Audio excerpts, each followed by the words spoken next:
They got the trophy waiting for me where I'm going. Put that banner up. The skills here are so intact. I travel to the future when I step back. Hang time like the dock and you might be stacked. But to stop what we got, man, you might need Shaq. They think our confidence is arrogance, but that's just fact. Destiny yelling how we look if we don't scream back. We are cream of the crop, the top tier. That's why they beating on the drums, cause the champs in here. Yeah. Oh, just look at that piece. Yeah. You were never getting on our level. We go here, we would never settle. Trophies raised high here, we call it heavy metal. Giving no breaks, feet on the pedal, top speed. Up for any challenge you bring. See the results of the last group that challenged the team. Efficiency is high when you challenge the ring. Matter of fact, hold his L and clean. You deserve it. We don't just dominate, we serving. No guesswork here, we certain. You see the wins and start flirting. We put a ring on it, where's the curtains? Ready. They got me saying I'm hungry. Just look at this piece. Yeah. You were never getting on our level. We go here, we would never settle. Trophies raised high here, we call it heavy metal. Giving no breaks, feet on the pedal, top speed.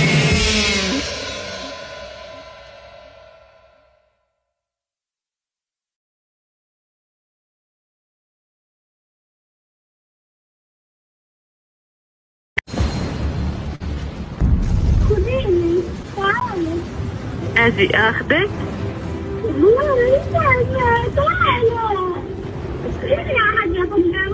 حبيبتي طيب ما انا يا حبيبتي رح اجي اخدك هلا عمو من الهلال عماله عم بنصك عشان احنا نقدر نيجي ناخدك حواليكي في ضرب رصاص خديني يا حبيبتي والله بدي اخدك بس مش بايدي هلا نحكي بسم الله الرحمن الرحيم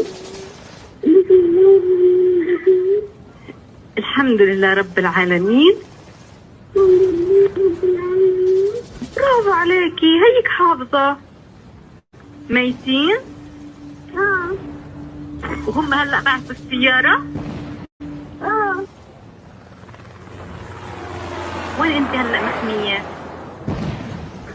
بالسيارة بابا جنبية خليكي يا عمري بالسيارة أنا حتمني فاتحة الخط معاكي أتمني أحكي معك ما بدي أسكر التليفون تمام؟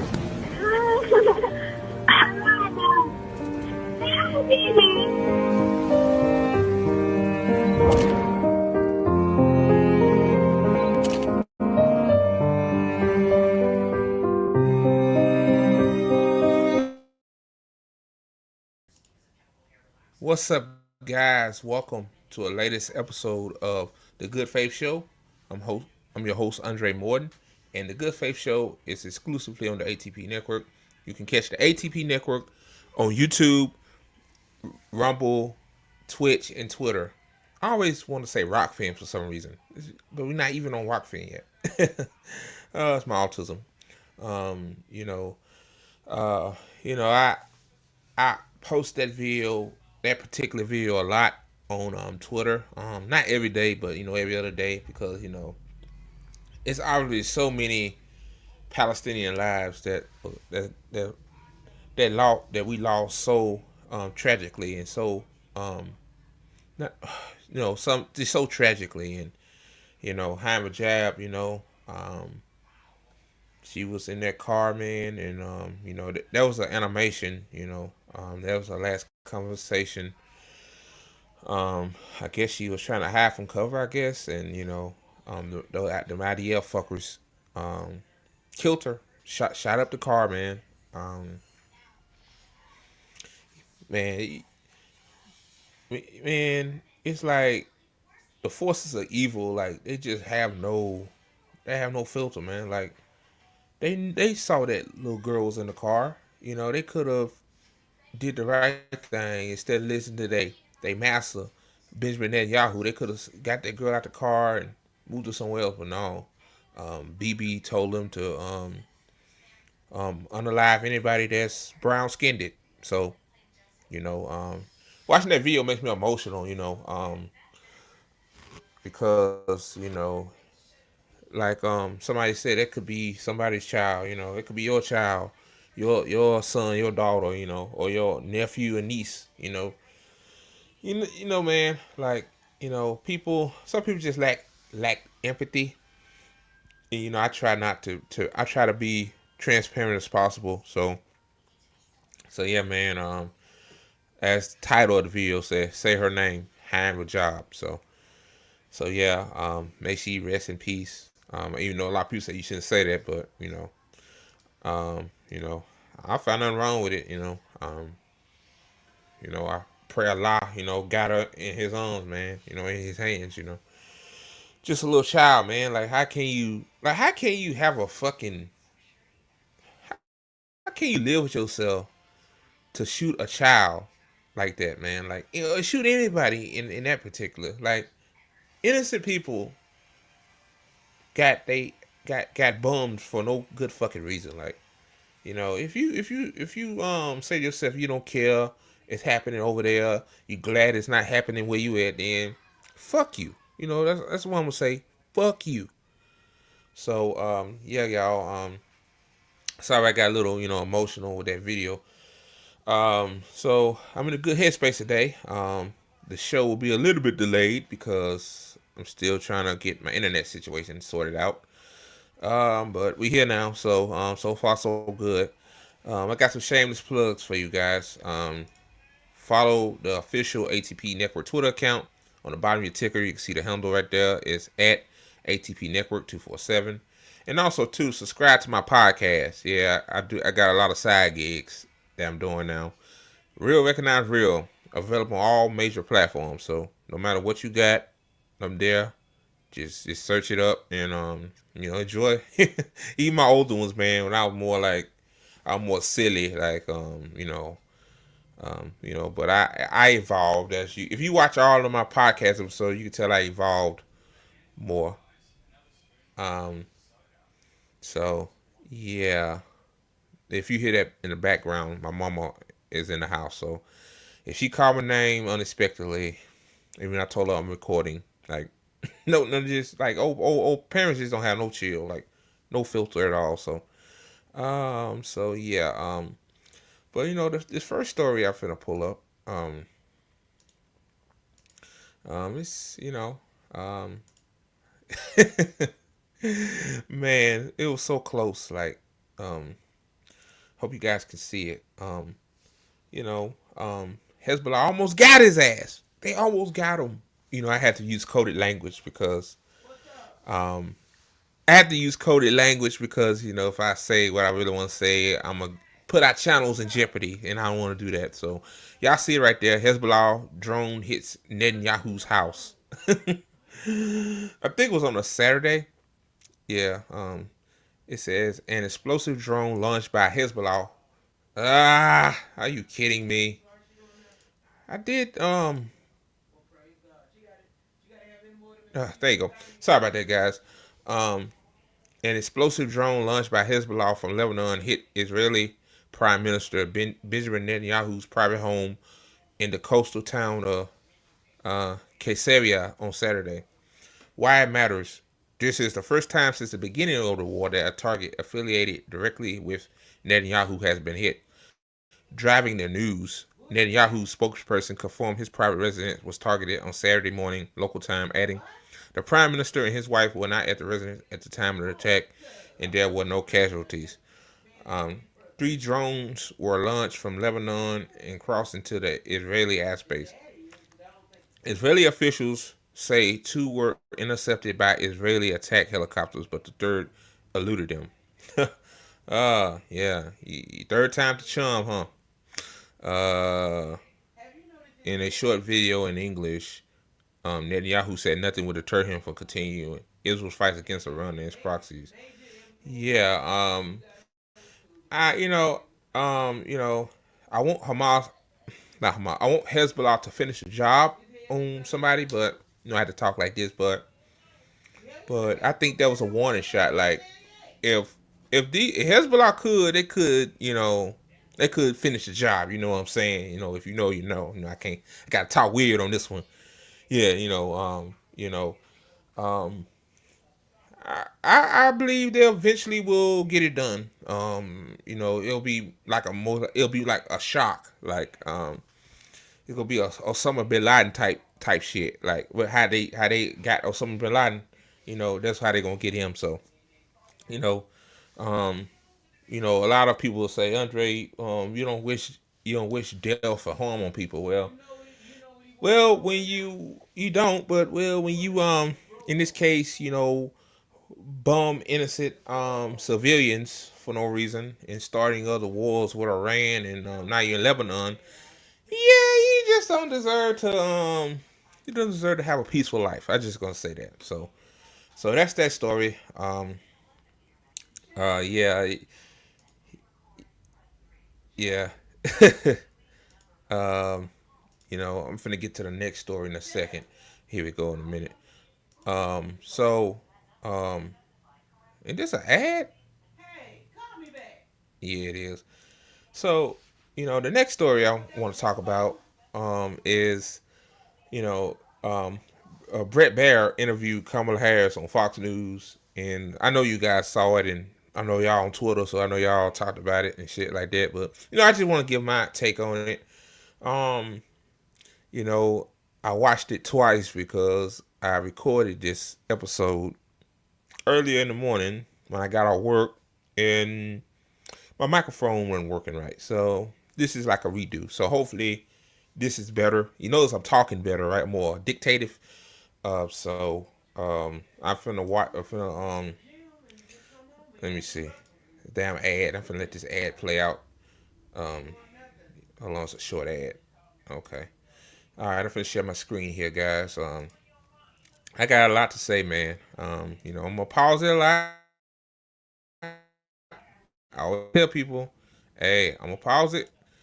Um, I'm gonna pause it, and if you want to watch it yourself, just go on YouTube. Just type in Brett Baer Kamala Harris interview.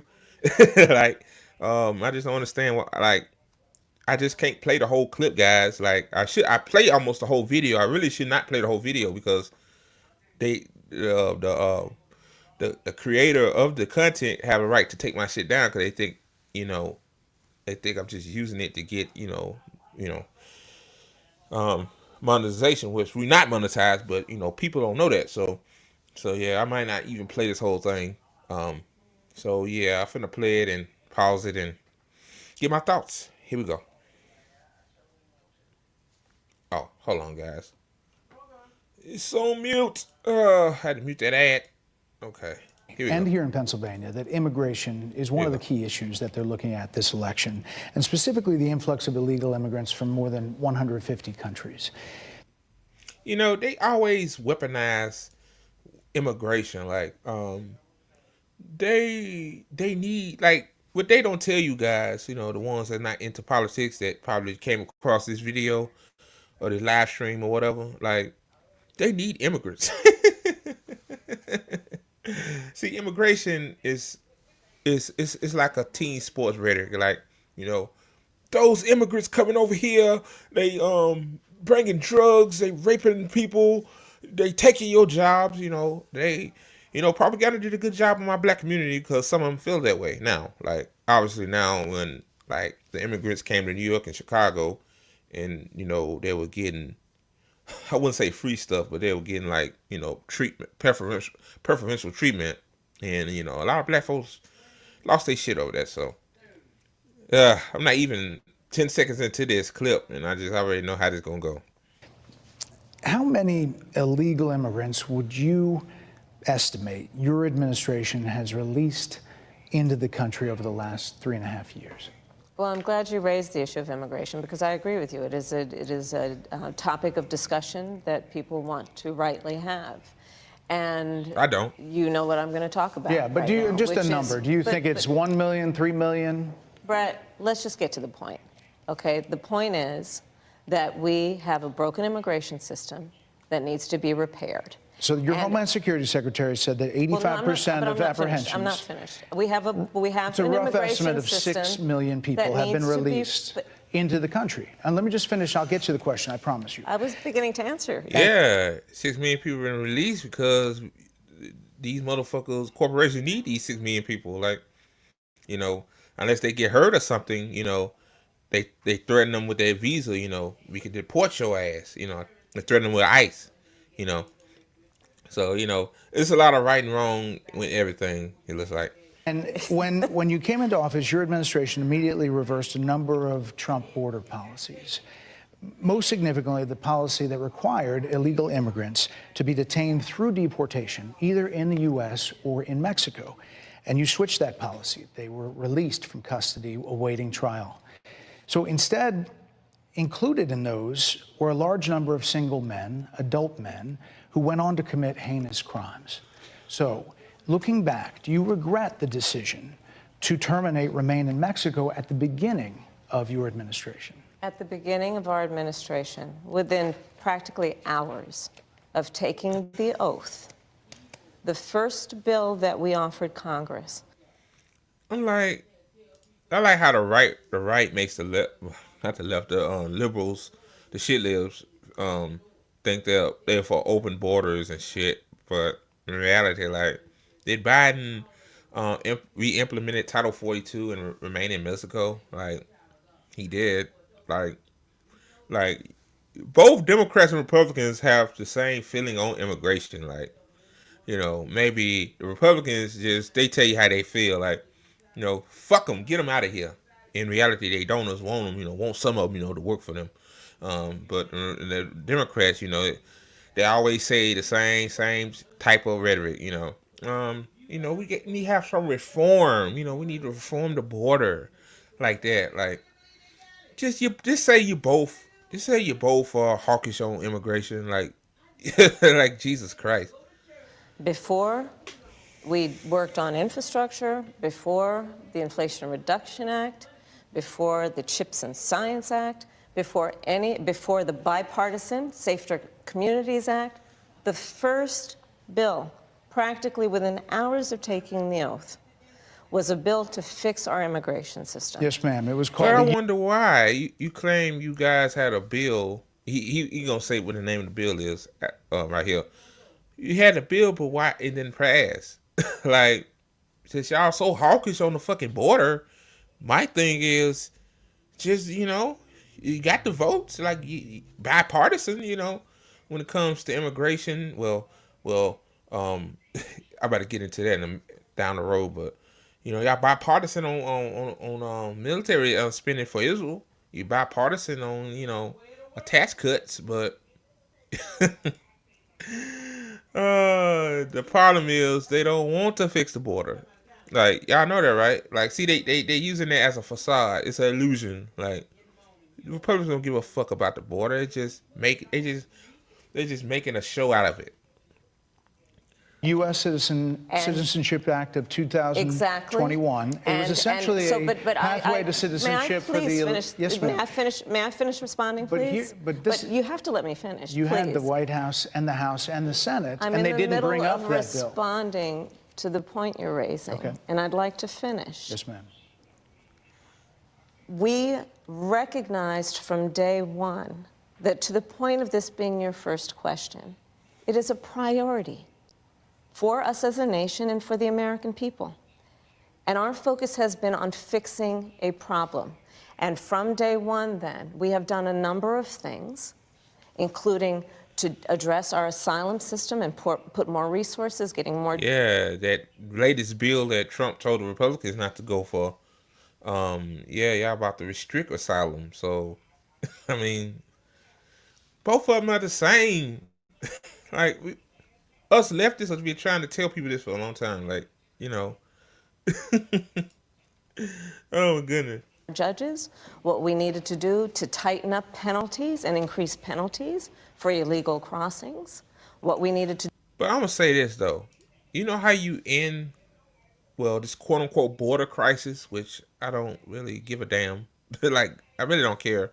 But since it's topic of discussion, stop being the world's police, United States. Stop going into other countries, sanctioning shit, and using imperialism. Like, that's the way you fucking stop the caravans and stop all these immigrants coming over the border. Like, where the fuck else they gonna go? Like, hell, Mexico was savage. They let them motherfucker right through that mug. Oh, you know what? I don't even blame them. I'm in America. I welcome all immigrants, man.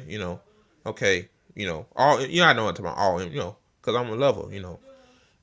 These people probably be religious, but even the Bible said that you supposed to welcome your foreign folks, something like that. I haven't read the Bible in a long time. Like, this. To deal with points of entry between border entry points. That's the work we did, and we worked on supporting what was a bipartisan effort, including some of the most conservative members of the United States Congress, to actually strengthen the border. That border bill would have put 1,500 more border agents at the border, which is why I believe the Border Patrol agents supported the bill. It would have allowed us to stem the flow of fentanyl coming into the United States, which is a scourge affecting people of every background, every geographic location in our country, killing people. It would have allowed us to put more resources into prosecuting transnational criminal organizations, which I have done as the Attorney General, former Attorney General of a border state. Madam Vice President, a couple of things. Prosecuted trafficking of drugs, guns, and human beings. And Donald Trump, but let me just finish. Six Democrats voted against that bill. Learned about that bill and told them to kill it because he preferred to run on a... Yeah, they just want to run on it. Like, they don't want to fix the border. Like, of course they want to run on it. That's all they want to do. Just run on it over and over and over again.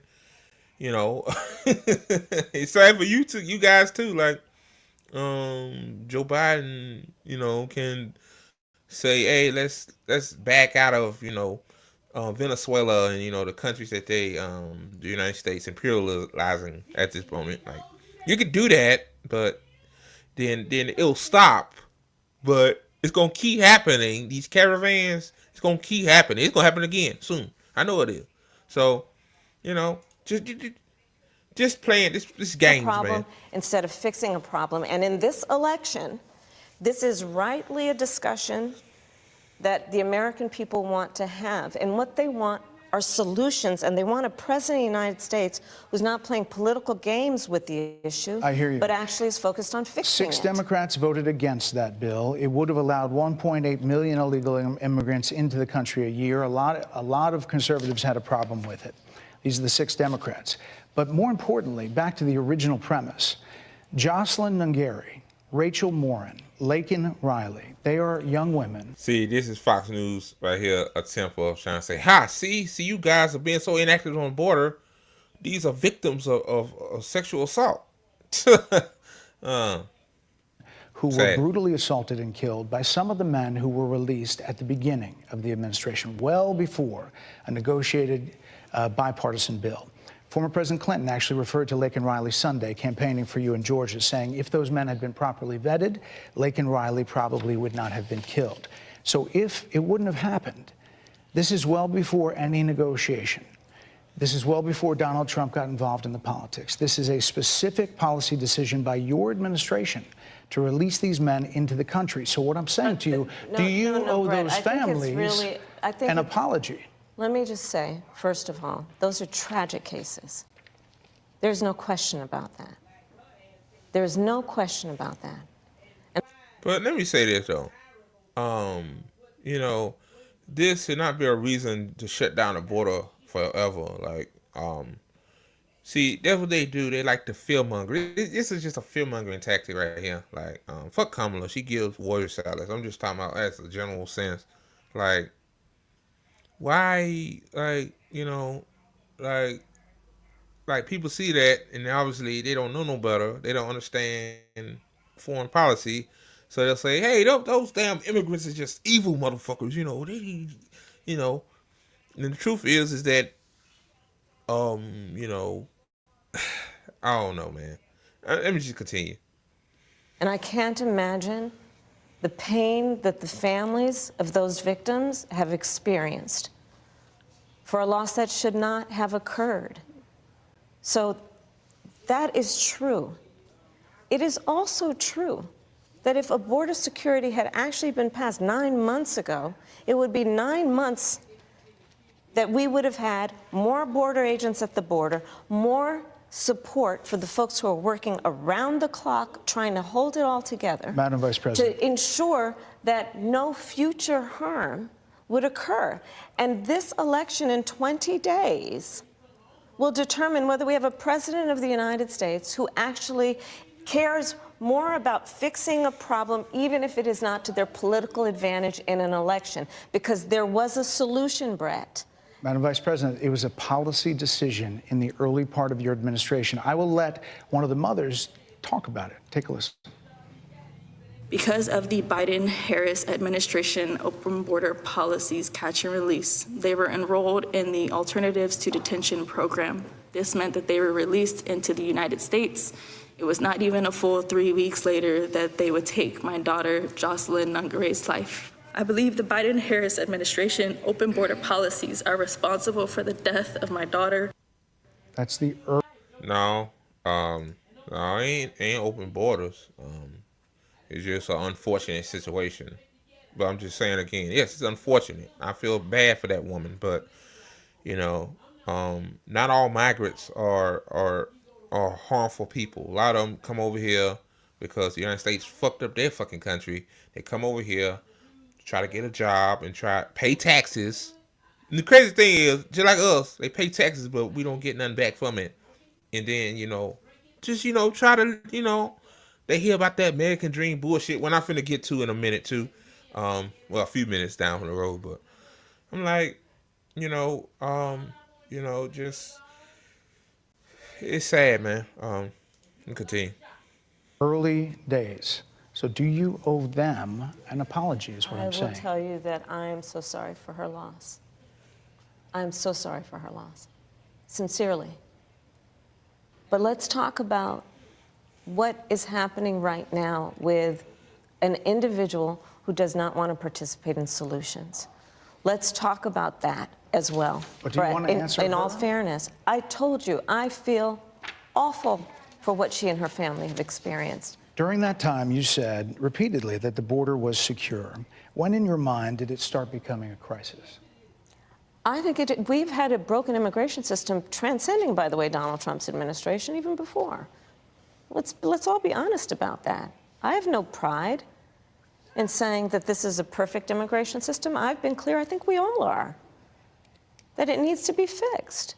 We need more. My thing is, if it's that important, man, imagine the immigration system with Israel. Like, maybe they'll fix it. I don't know. But they definition of fixing is just to shut the border down and restrict various asylums, like turn most of these immigrants back. That's what they want to do. But like I'm just saying, well, when it comes to Israel, boy, the packages is, man, run out the goddamn Department of Treasury, man. Holy shit. And weapons too, armed weapons and shit. Run out the MIC, boy. Wow. I was just down at the border talking with border agents, and they will tell you, and I'm sure I know you investigate and you are a serious journalist. They will tell you, we need more judges. We need to process those cases faster. We need the support for those cases that should be prosecuted.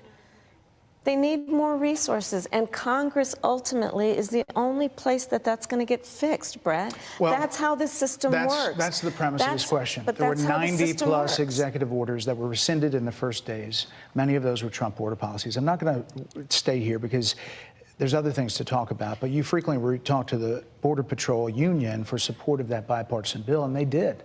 They supported it. But they also just endorsed Donald Trump and said, you've been, quote, a failure with border security. Why do you think they said that?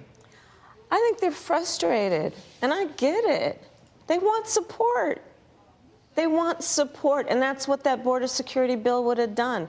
These guys down at the border, these men and women, they're working hard. They're working around the clock. I get it. There's a lot of people that look back and They ain't working that damn hard. what you said in 2019 when you first ran for president. And there have been changes, and you've talked about some of them. When it comes to immigration, you supported allowing immigrants in the country illegally to apply for driver's license, to qualify for free tuition at universities, to be enrolled in free health care.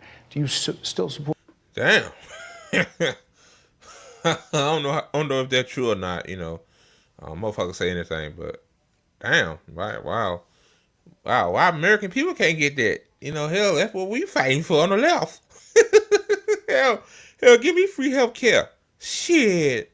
Hell, my friend, you know, she need health care. She coming off of possibly COVID, you know. Other people need health care.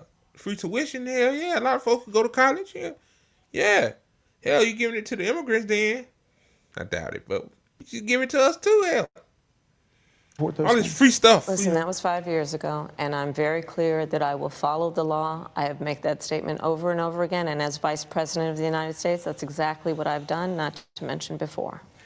If that's the case, you chose a running mate, Tim Walz, governor of Minnesota, who signed those very things into state law.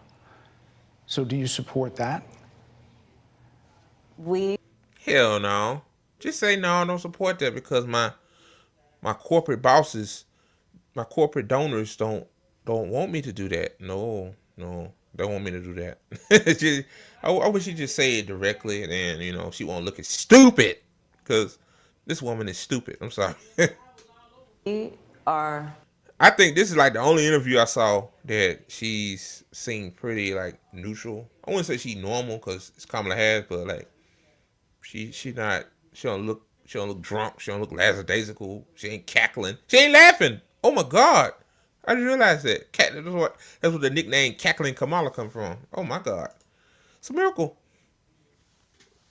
Very clear, and I am very clear, as is Tim Walz, that we must support and enforce federal law, and that is exactly what we will do.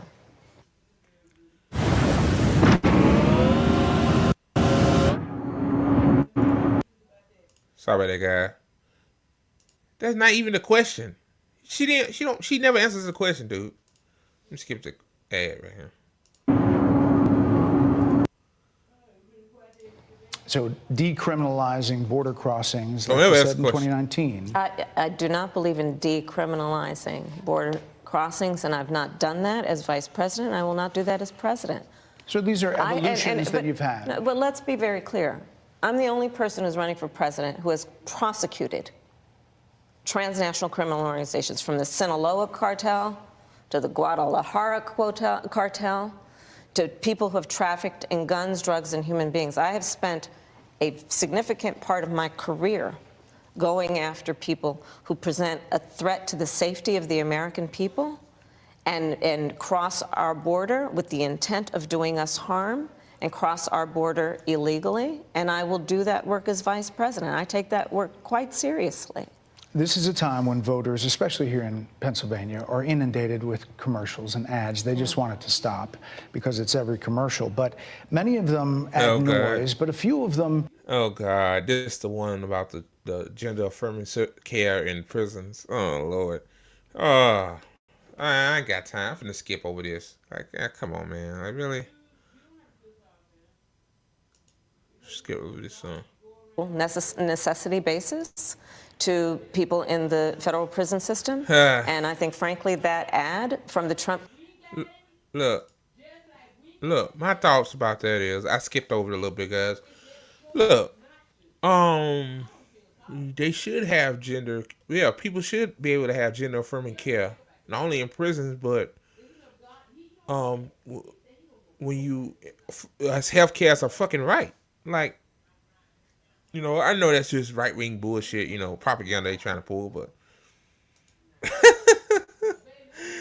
Campaign is a little bit of like throwing, you know, stones when you're living in a glass house. The Trump aides say that he never advocated for that prison policy and no gender transition surgeries you know what, you got to take responsible for what happened presidency. in your administration. Yeah, no surgeries happened in his presidency. It's in black and white. Would you still advocate for using taxpayer dollars for gender reassignment surgeries? I will follow the law, just as I think Donald Trump would say he did. you would have a say as president. Like I said, I think it's real. He spent $20 million on those ads, trying to create a sense of fear in the voters because he actually has no plan in this election that is about focusing on the needs of the American people. Whereas, at $20 million on that ad, on an issue that, as it relates to the biggest issues that affect the American people, it's really quite remote. And again, his policy was no different. Look at where we are, though. They say on it was plans for different, the but American we'll move people, on. I'm offering a plan to deal with affordable housing. I'm offering a plan to deal with what we need to do to strengthen. Fuck affordable housing. What's affordable to me is different from what's affordable in each state is different. So that, and also too, housing should be a fucking right. Like, don't y'all notice, like, all these politicians, you know, homelessness has been a problem forever, really forever, but like now, since the pandemic, it fucking quadrupled into a crisis, super crisis. Like, why do these politicians never talk about providing housing for everyone? I'm talking about the dummies. I know Republicans ain't gonna do shit. Like, you know, ain't that damn crazy and stupid, but they never, you know, this motherfucker right here said affordable housing. Get the fuck up out of here with that shit, man. Like, see, that's why it's a damn near it's margin of error between her and Trump, because people see through her bullshit. In small businesses, which are the backbone of America's economy. I am offering a plan that is about taking care of young parents and giving them the support they need. My plans for the economy will strengthen the economy, as have been reviewed by 16 Nobel laureates, Goldman Sachs, Moody's, and recently the Wall Street Journal, which have all studied our plans and have indicated my plans for our economy would strengthen our economy, his would make them weaker, Why do you would think more ignite people inflation and invite a She talking about she talking about her corporate bosses. Yeah, no, Goldman Sachs. Well, you know, yeah, those are corporate bosses. recession by the middle of next year. Those are the facts. Why do you think more people say they trust him on the economy than they trust you? I think that when you look at an analysis of our plans for what we would do as President of the United States, it has been clear to those who study and understand how economic policy works that moving forward, because I do believe the American people are ready to turn the page on the divisiveness and the type of rhetoric. The question was, why do American people trust Trump on the economy over you? But her answer is basically like, you know, I was at, you know, the Safeway the other day, and I dropped my, you know, the word salad. Like, I dropped my phone, you know, now I forgot to pick it up, and I had to come back and get, you know, that's her answer for you. Like, it's just a repeated cycle. Rhetoric that has come out of Donald Trump, people are ready to chart a new way forward, and they want a president who has a plan for the future and a plan that is sound and will strengthen our country. My plan for the economy does exactly that. His plan would be, again, to give tax cuts to billionaires and the biggest corporations in our country and blow up our deficit. It's interesting you said turn the page, Madam Vice President. You were asked on 2 different shows last week what, if anything, you would do differently than President Biden. Here's what you said. Would you have done something differently than President Biden during the past 4 years? There is not a thing that comes to mind in terms of, and I've been a part of most of the decisions that have had impact. Under a Harris administration, what would the major changes be, and what would stay the same? Sure. Well, I mean, I'm obviously not Joe Biden. I noticed. And so that would be one change in terms of, but also. I think she bullshitting. She gonna do the same shit Biden did. Support Israel. You know, listen to her corporate bosses. Yeah, and, instead of being Bidenomics, it could be KAMALA'S if she wins. She could be the same shit. She had no answer. You know, people thought that she was gonna fight for a ceasefire, but like that fell to the side. Like once she said that, I'm gonna lick Israel's boots until they dry. Fuck. I think it's important to say, with 28 days to go, I'm not Donald Trump. So You're not Joe Biden, you're not Donald Trump, but nothing comes to mind that you would do differently? Let me be very clear. My presidency will not be a continuation of Joe Biden's presidency. And like Yes, it will. every new president that comes in to office, I will bring my life experiences, my professional experiences, and fresh and new ideas. I represent a new generation of leadership. I, for example, am someone who has not spent the majority of my career in Washington, D.C. I invite ideas, whether it be from the Republicans who are supporting me, were just on stage with me minutes ago. What, Liz Cheney? Wow, a war hawk. You and your war hawk pals holding hands, holding your hand, jumping to the sky. Yay. Hell, you might as well, you both the same fucking party, right? Just one party. It's one uniparty. Like, it's just two colors, right? Maybe one of them probably have a little bit more white supremacist mentality. Yeah, I like the blue and don't. Like, the blue team, was the original white supremacist, but nobody want to talk about that. So I'm about to continue. And the business sector and others who can contribute to the decisions that I make about, for example, my plan for increasing the supply of housing in America and bringing down the cost of housing, addressing the issue of small businesses, which is about working with the private sector to bring more capital and access to capital to our small business leaders, including my plan for a $25,000 down payment assistance for first-time home buyers. Wow, assistance. It's a tax credit. It's not an assistance. It's basically kind of like a tax rebate. You buy a house, you own it, pay them, I guess, and you get the credit, tax credit. See, she lied right there. And of course, Brett Baier ain't gonna correct on it. Like, that's his job. Brett Baier is meant to just, critique her from the right. You know what I'm saying? So he's not neutral. So, I would say, but did you say that $25,000 was a tax rebate? Like, that's what you're supposed to do. You're supposed to push back a little bit, but it's Fox News. It's all these other corporate shithole news sites, man. I mean, news networks, man.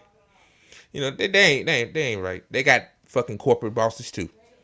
And for small businesses, extending the tax deduction from $5,000 to $50,000. We've heard a lot about those plans in recent days. Your campaign slogan is a new way forward, and it's time to turn the page.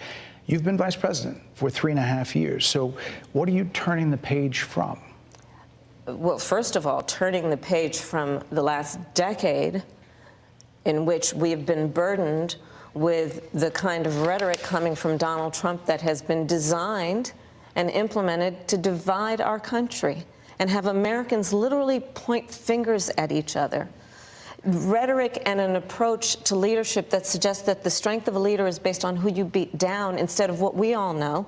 The strength of leadership is based on who you lift up. The strength of an American president, which is one who understands that the vast majority of us have more in common than what separates us. Madam Vice President, more than 70% of people that is tell about pollsters, turning the page on rhetoric that people are frankly exhausted of, Brett. More than 70% of people tell the country is on the wrong track. Yeah, people exhausted of your ass and Donald Trump and really the whole fucking duopoly in general. Like, people are fucking fed up.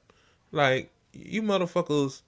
That's why I don't really go by polls. I thought about making a few videos about polls, but polls are basically a sampling. It's a sampling size. Like, people don't know that it's a small sampling size of a particular area. Like, you're not polling everybody. And first of all, that's impossible. And second of all, like, that's a lot of money and research and time. So yeah, like, most of the country, based on what I see, just hate both of you guys. I expect voter turnout to be so abysmal this year. Like, you got Donald Trump saying that, the enemy within and working at McDonald's. And you got this bitch talking about coconut trees and giving world salad interviews. Like, what do you want American people to do? Just, I know what they could do, though. It's something you always can do. Like, you can vote for Jill Stein, but, but the problem with Jill Stein is that media blackout. The only way Jill Stein is able to get some media time is maybe the Breakfast Club, a radio show, or, you know, one of these leftist YouTube channels, or, you know, independent media channels. So I don't know, man. Yeah.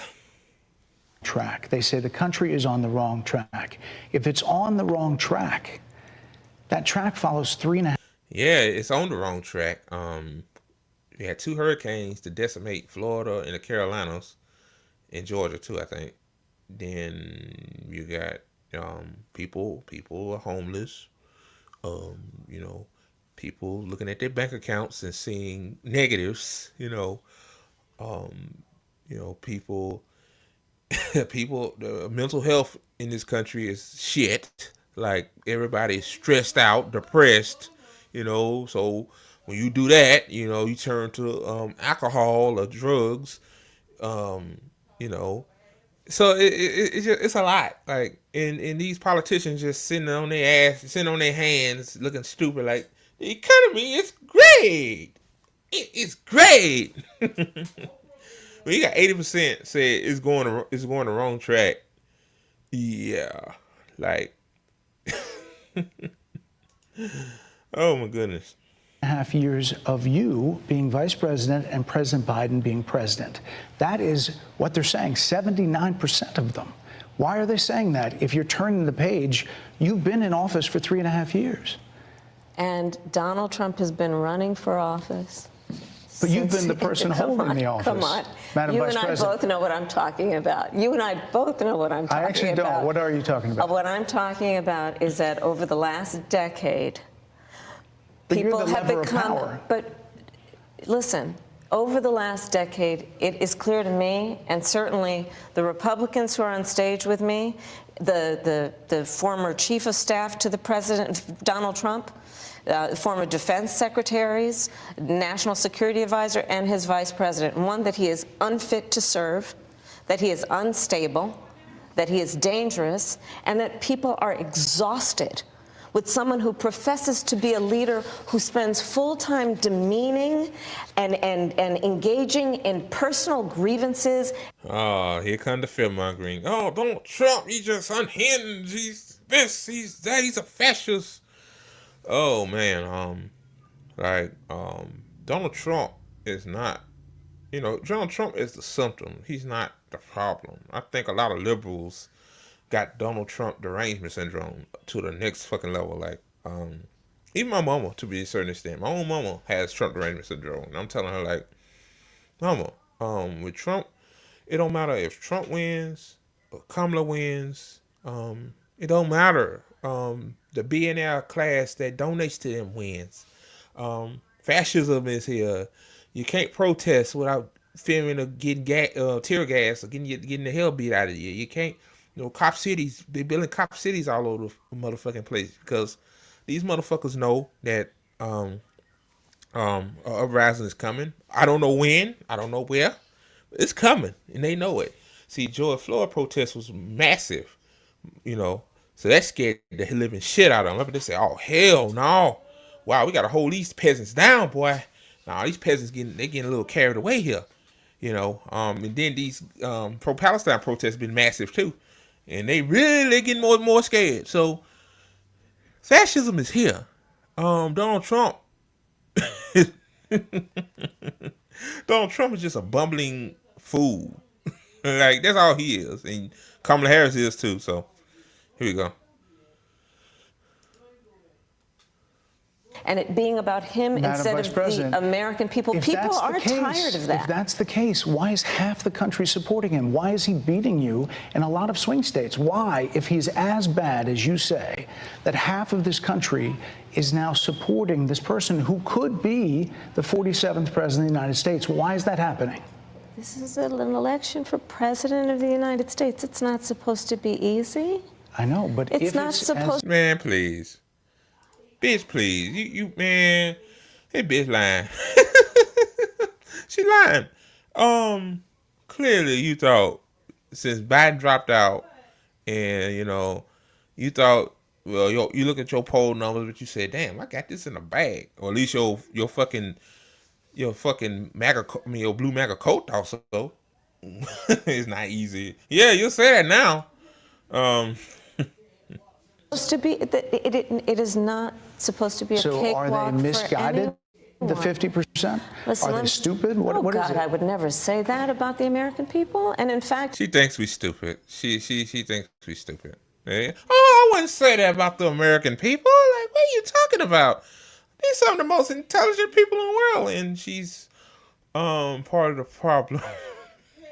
She's part of the problem on why the half of or most Americans are propagandized because really, I wouldn't say she's well, yeah.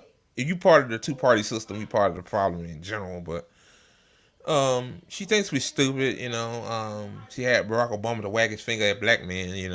Oh yeah, I'm about to get to her agenda for black men in a second. It's abysmal, but yeah, all these people think we stupid, man. See, people like me, they use they want YouTube and Facebook and whatever to suppress us because we telling people the truth. They want to gaslight you. Kamala Harris, Joe Trump, Donald Trump's, all these motherfuckers want to gaslight you. See, me and RBN and Harlan's Media and Fiorella Isabel and others, Nico House, like, we want to tell you guys the fucking truth. See, all right, that's why they nuked Fee's account on Fee's channel on YouTube, because she was telling the truth about saying the Russia propaganda that the U.S. keep talking about is bullshit. But let me continue, man. if you listen to Donald Trump, if you watch any of his rallies, he's the one who tends to demean and belittle and diminish the American people. He's the one who talks about an enemy within, an enemy within, talking about the American people, suggesting. I got from that, I thought he was talking about you guys. Anybody that don't like him. But okay. He would turn the American military on the American people. We asked that question to the former president today. Harris Faulkner had a town hall, and this is how he responded. I heard about that. They were saying I was like threatening. I'm not threatening anybody. They're the ones doing the threatening. They do phony investigations. I've been investigated more than Alphonse Capone. He was the greatest gangster. No, it's true. No, but think of it. It's called weaponization of government. It's a terrible thing. So, Brett, I'm sorry, and with all due respect, that clip was not what he has been saying about the enemy within that he has repeated when he's speaking about the American people. That's not what you just showed. Well, he was asked about that specific... No, that's not what you just showed. In all fairness and respect to you, that was the question that we asked him. You didn't show that, and here's the bottom line. He has repeated it many times, and you and I both know that. And you and I both know that he has talked about turning the American military on the American people. He has talked about... Hell, you motherfucking Democrats are doing the same shit. Y'all trying to turn the police state on us, like protesting the free Palestine and protesting police brutality, like see, y'all call Trump doing all this shit. Trump want to put the military on us, and Trump want to do this, Trump want to do that, Trump want to get rid of the Constitution. Like, you motherfuckers are kind of doing the same thing. Like, you same motherfuckers that want to ban TikTok, you the same motherfuckers that say you can't use it got an anti-Semitic bill, like like from the river to the sea it's anti-Semitic. Like, that is just some crazy ass shit. And then there's some lefty YouTubers that actually say that if Hamas says it, like, for real, like, if Hamas says it, then they mean it's anti-Semitic, but if we say it was good, like, Hamas I don't know. Going after people who are engaged in peaceful protest. He has talked about locking people up because they disagree with him. This is a democracy. And democracy don't exist in the United States. I don't know what in the hell you talking about. Like Ian Fox election coverage called Democracy 24. I'm like, ain't no democracy. If it was a democracy, Jill Stein, Claudia Dela Cruz, Cornel West, even though a lot of people feel some way about him, I get that, but it's not about how you feel. He should be on there. Jasmine Sherman and whoever the fuck else running for president should be on the stage with Donald Trump and you debating issues, but y'all don't want that. Y'all want only two candidates because y'all want to control the narrative. Democracy. Yeah, and y'all trying to kick Claudia Dela Cruz off the ballot and Jill Stein. Like, yeah, that's a democracy. This is the Democratic Party, not the Republican Party. Democrats trying to kick them off in certain states. Like, I think Georgia and Pennsylvania. Like, the fuck? See, they, like, yeah, democracy. Democracy. Yeah. Oh, man. Then I had y'all simple Angela Rye coming on there to talk down to Jill Stein like, you should be on the Democrat side. You're taking votes away from Kamala. In a democracy, the President of the United States, in the United States of America, should be willing to be able to handle criticism without saying he'd lock people up for doing it. And this is what is at stake, which is why you have... Trump full of shit. Like, these motherfuckers know Trump full. Trump said if he won in 2016, he was gonna lock Hillary Clinton up. And he didn't do shit. I remember the first day. When the first day he said, "Nah, I ain't gonna lock her up." A story came out. I remember that. He said, "Nah, I ain't gonna lock her up." Like, Trump full of shit. Like, Trump is just an entertainer. Like, literally, like he's a narcissist and an entertainer. Like, like y'all just ain't get it. Like, Trump ain't gonna lock you motherfuckers up. Like. Hey, if y'all like, see that's why y'all like with the all of these charges on Trump, because y'all know if y'all actually lock this man up, he got some dirt on y'all motherfuckers. Like, yeah, I'm pretty sure I'm pretty sure some of y'all went to them Diddy parties, them are dummies. So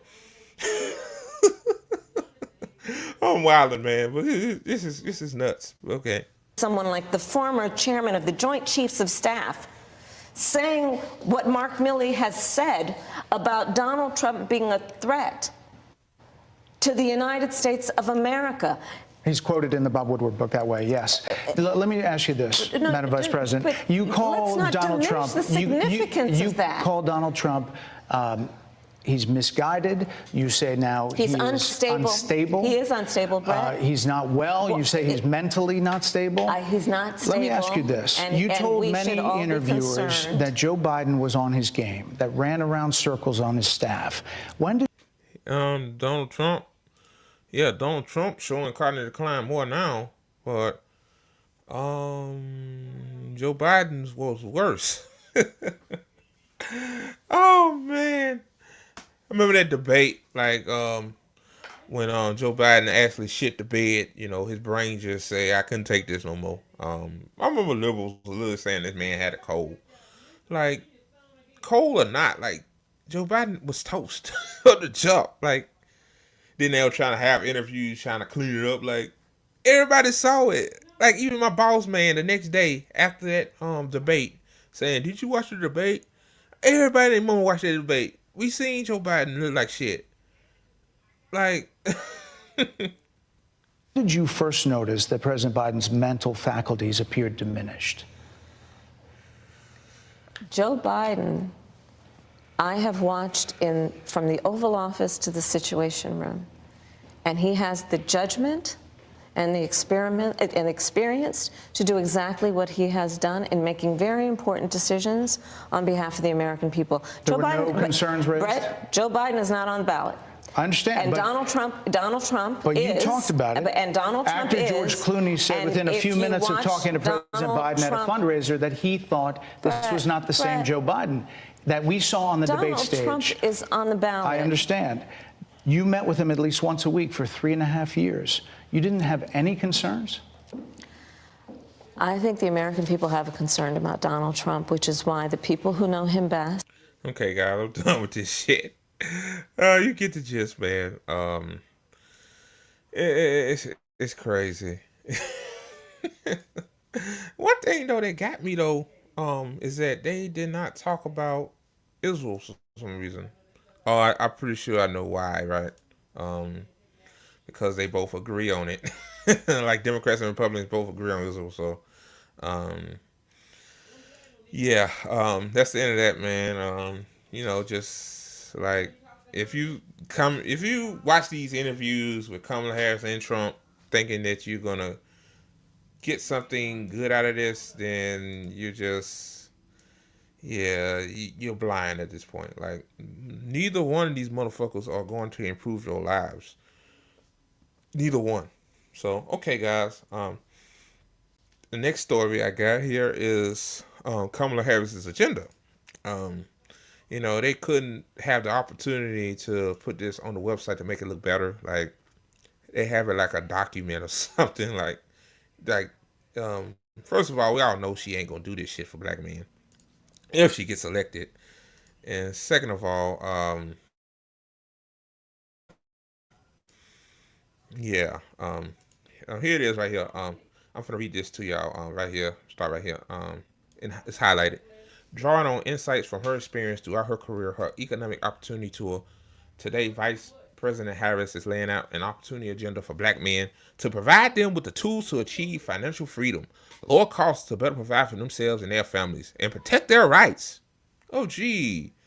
Yeah. Like, you didn't protect their rights when you had evidence to get some of those black men out of prison. You didn't protect their rights then. It says this path-breaking agenda. Wow, path-breaking. This ain't shit. These 5 things right here ain't shit. The first one is, let me see. Hold on, guys.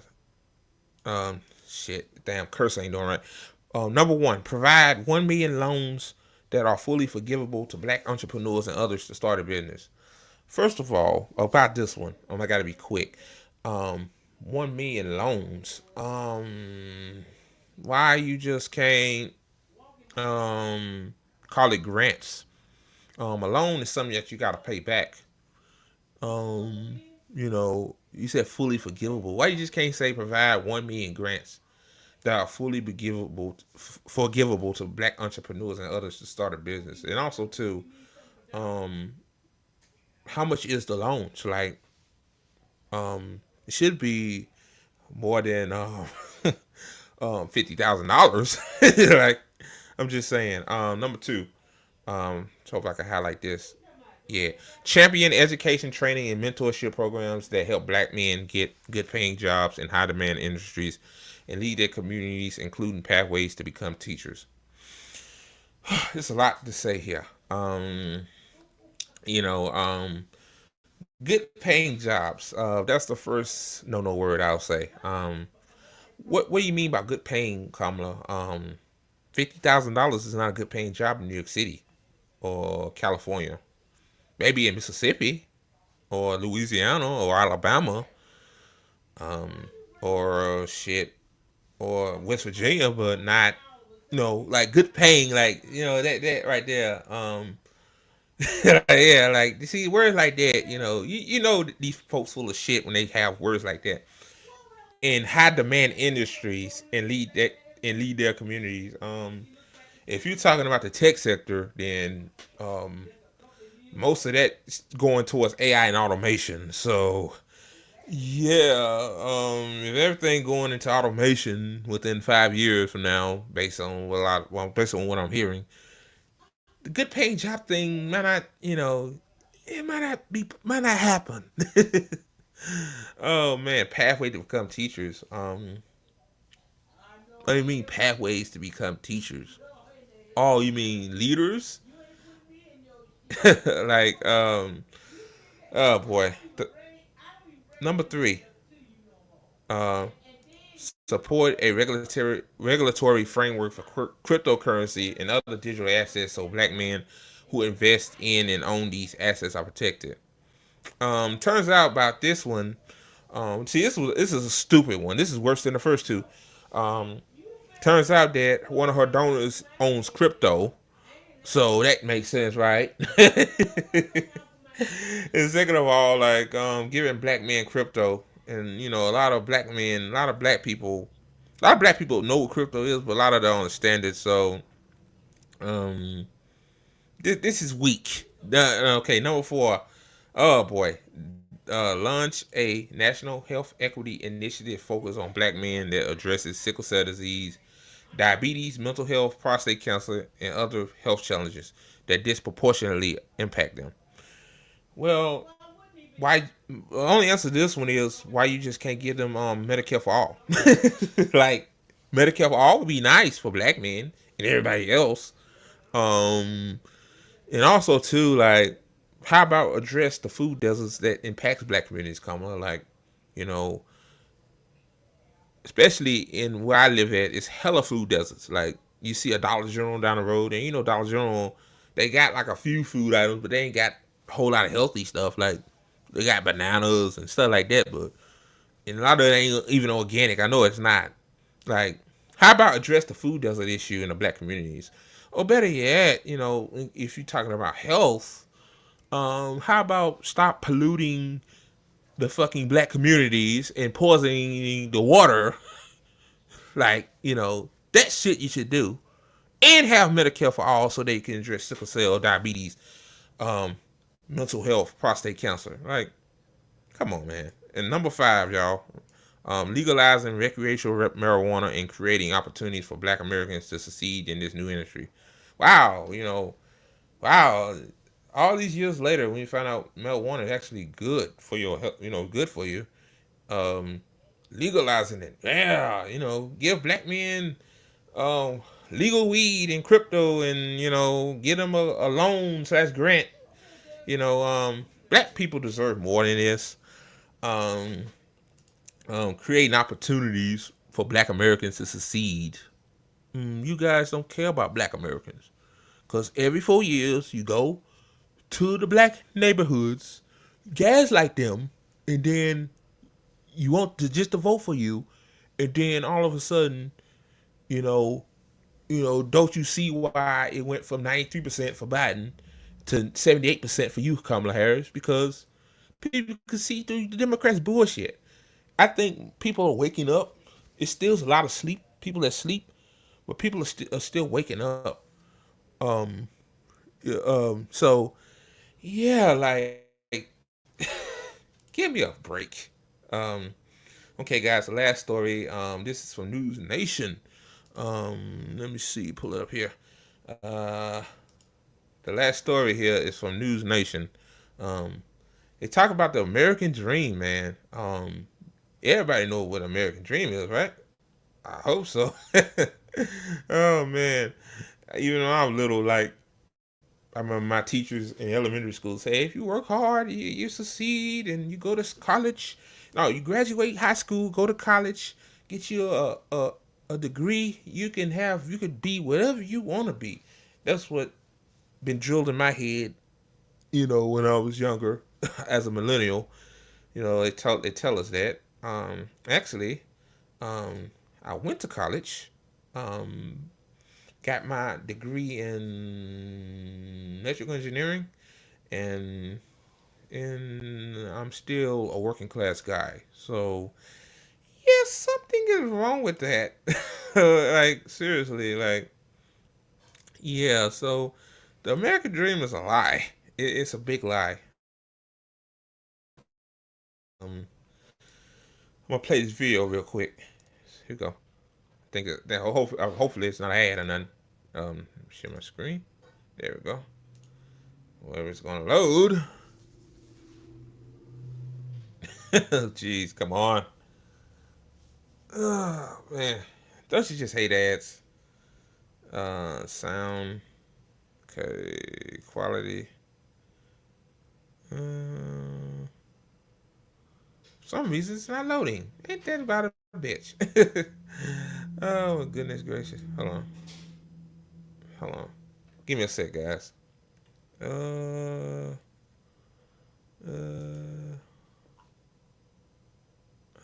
on. Give me a second, guys. Give me just 1 second. I'm so sorry. Oh man, I had this loaded. It was loaded. Now it's not even loading. These damn websites, man. Let me see. Give me just a second.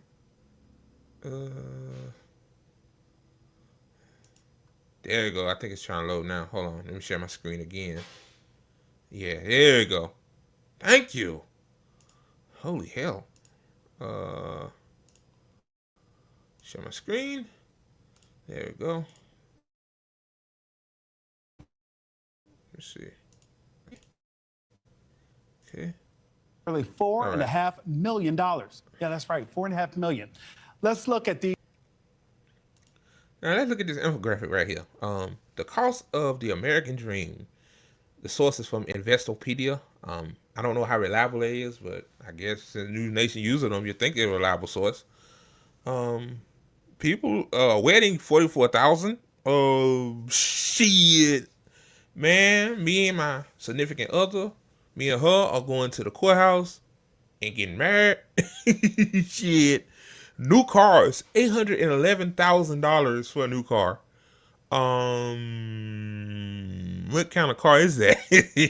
Is it a Lamborghini or Ferrari? Like, new cars, so it's obviously two, right? You know, if it's a family. Hell, you know, raising two kids, almost $832,000 just to raise two kids is insane. That is insanity. Home ownership, almost $1 million to own a home. In some parts like California, $1 million for a home is a shack. So, yeah. And annual vacations is $179,000. Oh shit. What in the world are you doing with annual vacations? Maybe over a course of 20 years? Pets, $37,000. Well, yeah, that's about right. Pets are expensive. Retirement, $1.6 million.